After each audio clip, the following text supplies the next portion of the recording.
oblige me by letting my friend go? I will not oblige you in any way. Officer, arrest this woman. She refuses to let this man go.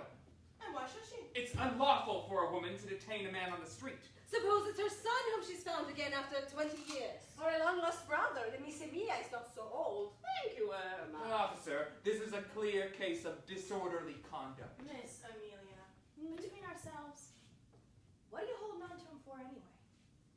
I'm holding him because I want to hold him. Never really held a man before, and I'm enjoying it.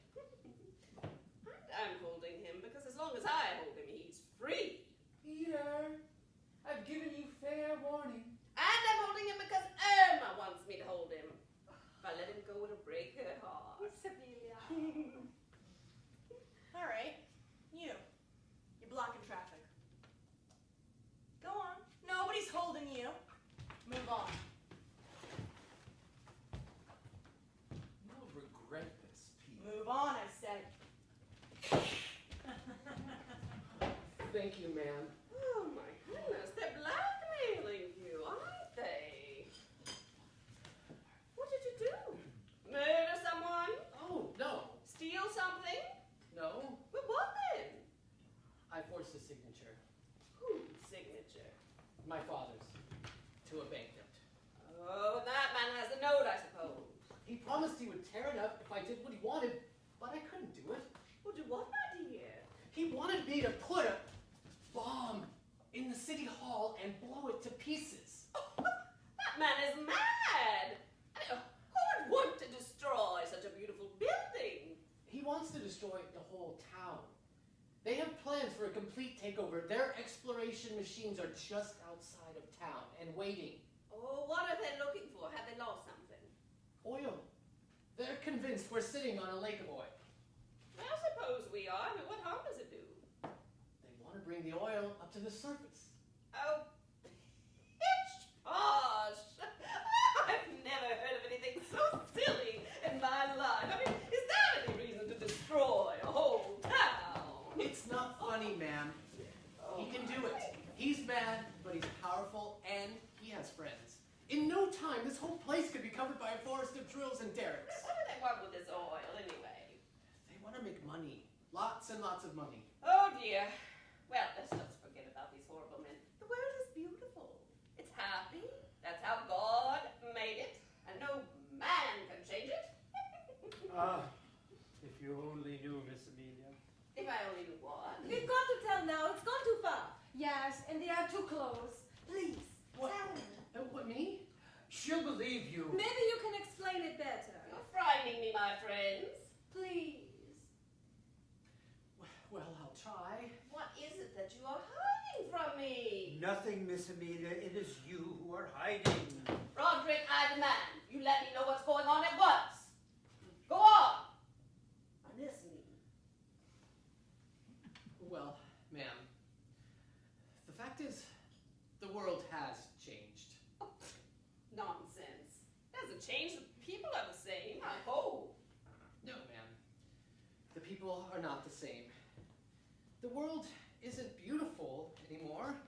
It's not happy. Not happy?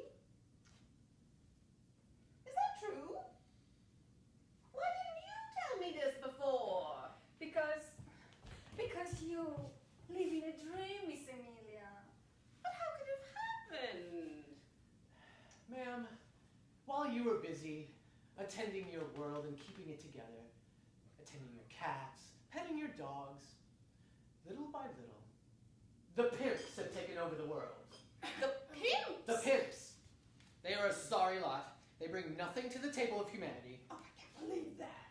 The value of every person and everything has been compromised. It can't be so. But it is. Let's take cabbages. We all remember well the time when cabbages sold at fair prices, just by being good cabbages. But nowadays, it's not enough just being a good cabbage. No, the cabbage must have an agent to proclaim its cabbageness and make us desire the cabbage. Then the cabbage has to pay this agent a commission. These days, every cabbage has its pimp. It's why the cost of living keeps going up all the time. You buy a glass of beer. It costs twice as much as it used to. Why? 10% for the glass pimp, 10% for the beer pimp, 20% for the glass of beer pimp. That's where our money goes. And these men are the oil pimps, I suppose. Worse, they employ the pimps. They've discovered the oil, but they won't get their hands dirty with the work of pumping, drilling, refining, and distribution. Oh, no. They will get the mineral rights pimps to allow the regulation pimps, who allow the drilling pimps to run a long drill right under us like a snake, and then suck out the oil and leave us to wait to be swallowed up alive by sinkholes and earthquakes. They can ruin our town, destroy our roads, and even poison our water without so much as a pardon me. I can't believe it. So now you know why the world is no longer happy. You should have told me this before. And what are you complaining about? I mean, if these men are so horrible, all we have to do is get rid of them. How can we get rid of them? They're too strong. Well, the newspapers will help us. The newspapers serve the media pimp. Well, then our elected officials. They serve the lobbyist pimps. There are a great many of them, Miss Amelia. And they are all together like a machine. Well, so much the better. If they're like a machine, then all we'll do is run the whole machine into a ditch. It's not that easy, ma'am. You never catch these birds napping. I remember when I was in the detectives, you go after a chief executive officer and turns into a trustee. So you go after the trustee. Oh, he's no longer a trustee. No, he's honorary vice chairman. You go after a senator, dead to rights, and wham, he's attorney general. So you go after the attorney general and bingo, chief of police, and there you have it, no longer a detective. She's right, Miss Amelia. They have all the power and all the money, and they're greedy for more. They're greedy? Yes, Miss Amelia. Yeah. Oh, my friends. Then they're lost. If they're greedy, they're stupid. I know exactly what to do. Emma, do we have any kerosene in the cafe? Kerosene? Yes. I put some in a clean bottle for you. What are you going to do? Yeah, just a little. In a dirty bottle. Yes. With a little mud. Yes, ma'am. Emil, take a letter. Sergeant, will you go and tell Miss Constance to meet me in my room at the back of the cafe at 2 o'clock? Go and tell her to bring Miss Gabrielle with her. Yes, Miss Amelia. You're so glamorous as a detective. Are you ready? Ready? My dear Mr. Oh, what's his name? Who?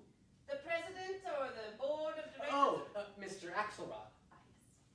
My dear Mr. Axelrod, I have personally verified a spontaneous outcrop of oil at the Café Cézibon, 38 West Center Street, which is at present occupied by a person of unstable mentality. Fortunately for us, this is why it's been undiscovered for such a long time. If you wish to verify the existence of the outcrop yourself, meet me at the above address at 3 p.m. today. I've herewith enclosed a sample so that you can verify the quality and consistency of your find. Yours truly. Now, Roderick, sign the prospector's name. What? One forgery wipes out another. Yes, Loretta. Take these and deliver them to Mr. Axelrod's office at once. And once you're done there, run over to the prospector's office. Tell him to meet Mr. Axelrod at the cafe at 3 o'clock. Yes, ma'am. But that only takes care of 2 of them, Miss Amelia. Did I not understand Irma to say that they were all like a machine? Yes, ma'am.